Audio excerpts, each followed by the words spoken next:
Hello and welcome to another episode of Sermon Braindump. My name is Scott Dalen, an ELCA pastor in Southwest Iowa, and I present these videos weekly for a twofold purpose. The first of which is to move my brain out of what I tend to call percolation mode as I ponder and think and work with the text for over the course of the week, and move into what I call sermonation mode as I'm preparing and actually writing the sermon that I'll preach to my congregation on Sunday. That's the first reason. The second reason for doing this is just to allow you, the viewer, who have stumbled across this video for whatever reason, to gain some different insight into the gospel text as lined out by the lectionary. Now, this particular Sunday, which happens to be November 15th, 2015, the 25th Sunday after Pentecost, our gospel lesson this week comes from Mark chapter 13, verses 1 through 8. And it goes like this. Well, actually, before I dive into it, let's give some background. The tail end of Mark's gospel, starting with chapter 11 through 16, which is the end of it, is when Jesus has arrived in Jerusalem, and it occurs over the course of his final week of life before his crucifixion and then resurrection. And quite a bit of it has been going on within the context of the temple, or not the context, within the temple. And they are, he's kind of interacting with a lot of different people, sometimes positively, sometimes not quite so positively, sometimes a little more negative, but that's where he has been. And now, prior to this, right at the tail end of chapter 12, Jesus walks out of the temple. He's been in there, but he walks out now for the last time. And that's kind of where things pick up. So this is all happening within the context of the temple, leading right up to it, as Jesus has been condemning the whole temple system, and where it was in terms of the life of the Jewish people at the time. So that's kind of where things are at, and now he is starting to switch things up just a little bit. So we see, as Jesus came out of the temple, one of his disciples said to him, "Look, teacher, what large stones and what large buildings." Then Jesus asked him, "Do you see these great buildings? Not one stone will be left here upon another. All will be thrown down." When he was sitting on the Mount of Olives, opposite of the temple, Peter, James, and John, and Andrew asked him privately, "Tell us, when will this be, and what will be the sign that all these things are about to be accomplished?" Then Jesus began to say to them, "Beware that no one leads you astray. Many will come in my name and say, 'I am he,' and they will lead many astray. When you hear of wars and rumors of wars, do not be alarmed. This must take place, but the end is still to come. For nation will rise against nation, kingdom against kingdom. There will be earthquakes in various places. There will be famines. This is but the beginning of the birth pangs." Okay, so that is the text. Pretty short one. This is involved in what is commonly known in scholarly circles as the apocalyptic text. It tends to happen towards the end of each gospel. Matthew and Luke both have it. John, a little different, but it's definitely present. And actually, this particular portion is found almost verbatim in those three gospels. In fact, it's considered that Luke and Matthew both used this particular portion of Mark as their reference, and because it's almost word for word identical, which is fine. But the whole of chapter 13, lucky number 13, is Jesus predicting kind of the end times, what is to come, what is going to happen, and such. And it's because the disciples have asked him, what are the signs that all of this stuff is going to happen now? There's some different thoughts.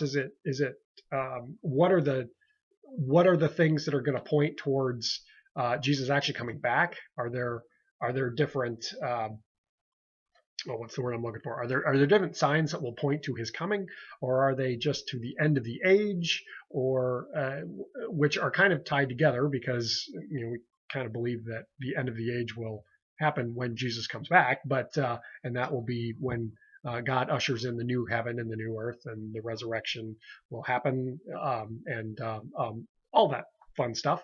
But that's kind of what this is aimed at. Now, apocalypse or apocalyptic is also known as revelation, and so that's kind of tied in, sort of, or in line with the book of Revelation. That is an apocalyptic revelation to John that was shared, but this is in the realm of the Gospels, and they're in there, and every church year, which runs, we're actually coming right up to the end of it. It doesn't quite match up with the yearly calendar, but the year starts with Advent, which is the 4 weeks leading up to Christmas. We're actually coming right up on that. In fact, the Sunday right after Thanksgiving is the beginning of Advent, and that will be the beginning of the new church year. So we're actually in just kind of the closing couple of weeks of the church year right now. And typically at this time, the lectionary, which is this funky little thing that lines out all the various gospel texts, it brings up this type of apocalyptic language right here at the end of the season of Pentecost. And so that's kind of why it's in there. Mark's the year of Mark, which we're in right now, a little less so than the other two, just for whatever reason, but that's kind of the way that it goes. And so this is kind of our one foray into this apocalyptic look forward of what is to come in the future, in the unknown future that Jesus is talking about. And that's kind of what this whole deal is. Now, you remember from what I said a little bit ago, Jesus has been in the temple. He's been kind of condemning the whole system of how things are working, and how the system, which was intended to be positive and help people, has now kind of torn itself down to the point where it kind of sort of exists just to perpetuate itself. And so when he comes out and his disciples are like, oh, wow, look at these incredible buildings and look at these incredible stones, that's a notion that, or an indicator of just the immense size of the stones that were used to build the temple. There's some that are still in existence that you can see in Jerusalem today. Now, I've not been there, but I've heard people talk about it, that there's stones that are 20, 30, 40 feet long, and 15, 20 feet tall, and very, very wide. And that's just a single stone, a single piece of rock that was carved out and put into place, and just incredibly large, incredibly huge. And so the disciples are marveling, or this one anyway, is just marveling at what is there in front of them. Perhaps they've never seen it before. That's probably unlikely, but they're just like, wow, this is amazing. And Jesus turns around and says, there's going to come a time when this will all be gone. This will all be torn down. And actually, within about 40 odd years of Jesus' death and resurrection, that temple was gone. The Romans came in and utterly destroyed it. They knocked it to the ground, and so is he being prophetic there? Well, maybe, but I think it's way more than that. There's more of a notion than just, hey, this building's not going to be here, but it's that this whole system is going to change, and that's why Jesus was there to overcome the flawed system. We go then into it switches then, and they've now walked out of Jerusalem and gone across a valley up to the Mount of Olives, and they're kind of looking. And from what I understand, again, I've never been there, but from what I understand, it's essentially like you could look right across this valley from where they were sitting and see the temple at the time, or the Temple Mount. There's other stuff there now, but so they're asking, what's going on? And you talk about this stuff. Well, what are the signs to come? And we really kind of think that the disciples probably have a little more insight into what's going on than what is indicated here.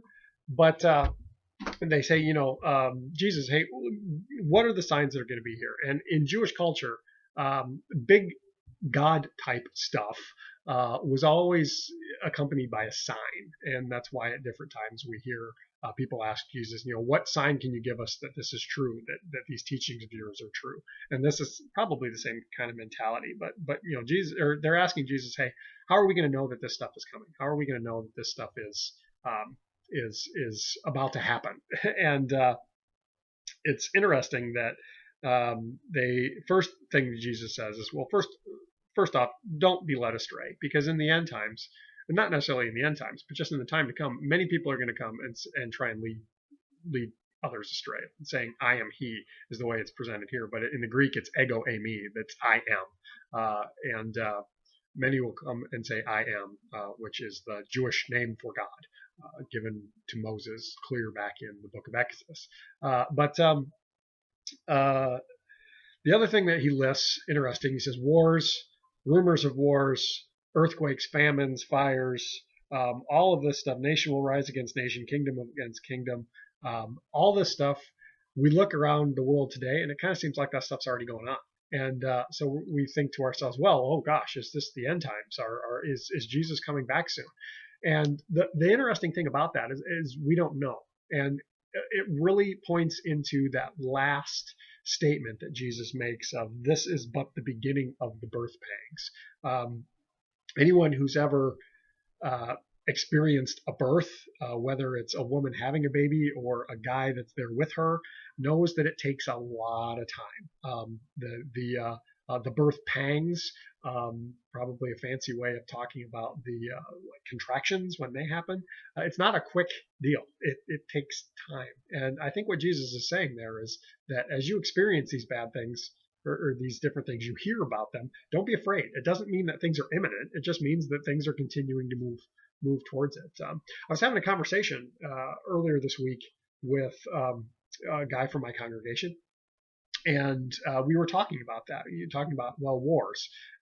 You can't turn on the news without hearing about conflict and battles and nations that are pissy with each other and issues that are going on in the political realm all around the world, and earthquakes. Well, they happen all the time, and famines. We hear about that too. But also just the notion of bringing it a little closer to home. Here in the Midwest, of course, we have weather type situations that can pop up.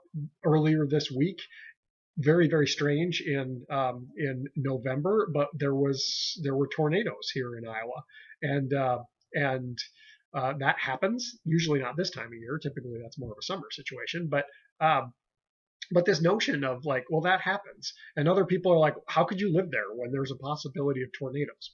And they don't understand that for us, it's like, well, yeah, that could happen. Chances are likely it's not going to, but it could. It's just a reality of where we live. Other places have different realities. Colorado, California, they have wildfires that are very prominent. California also has earthquakes.